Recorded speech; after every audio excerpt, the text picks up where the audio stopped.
est à Madame Laurence Abeille. Merci, Monsieur le Président. Ma question s'adresse à la ministre de la Santé et porte sur l'épisode actuel de pollution de l'air causé par la vague de chaleur. Nous savons que les épisodes de canicule, comme celui de 2003, deviendront la logique à la fin du siècle. Le GIEC nous l'a déjà rappelé, mais également l'agence météorologique anglaise, dans une étude récente selon laquelle le dérèglement climatique multipliera par 10 le risque d'été extrêmement chaud en Europe. Les effets du dérèglement climatique, nous les voyons déjà. Très concrètement, cette chaleur excessive est responsable d'épisodes de pollution de l'air, notamment à l'ozone, comme celui que nous subissons. Air Paris nous le rappelle, l'ozone se forme sous l'effet du soleil et de la chaleur, avec les oxydes d'azote et les composés organiques volatiles émis par les gaz d'échappement et les polluants industriels. Une pollution très mobile qui impacte aussi les zones rurales. L'ozone est dangereux et provoque des problèmes respiratoires. Lors de la canicule de 2003, l'Institut de veille sanitaire a recensé, sur 9 villes françaises étudiées, 379 décès anticipés liés à cette pollution. Plusieurs études ont aussi pointé une augmentation de la surmortalité à long terme pour une exposition chronique. Et cette exposition chronique, nous la subissons depuis des années. L'ozone est en effet le seul polluant surveillé en Île-de-France pour lequel les concentrations moyennes relevées sont en constante augmentation. Les moyennes annuelles ont même doublé en 15 ans. Il devient urgent de réviser les seuils d'alerte actuels qui entraînent des mesures de lutte automatiques, mais qui sont tellement élevés qu'ils n'ont jamais été atteints. Et il faut, dès à présent, prendre toutes les mesures pour lutter contre les polluants atmosphériques. Il est essentiel d'agir sur les sites industriels fortement émetteurs comme les raffineries, mais également le transport routier et aérien.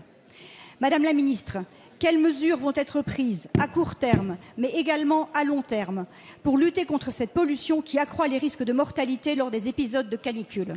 Merci Madame. La parole est à Madame Marisol Touraine, ministre des Affaires sociales, de la Santé et des Droits des femmes.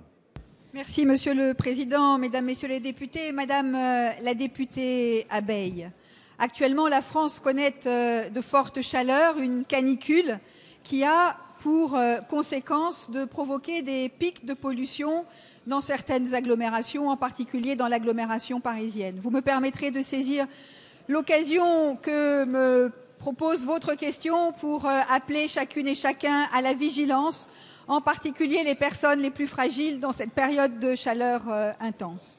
Mais bien entendu, nous devons être attentifs à l'évolution de la pollution, puisqu'elle a, comme vous l'avez dit, et je n'y reviens pas, des conséquences sur la santé, en particulier pour la santé des personnes âgées et des enfants, à travers le plus souvent des difficultés respiratoires qui sont accrues.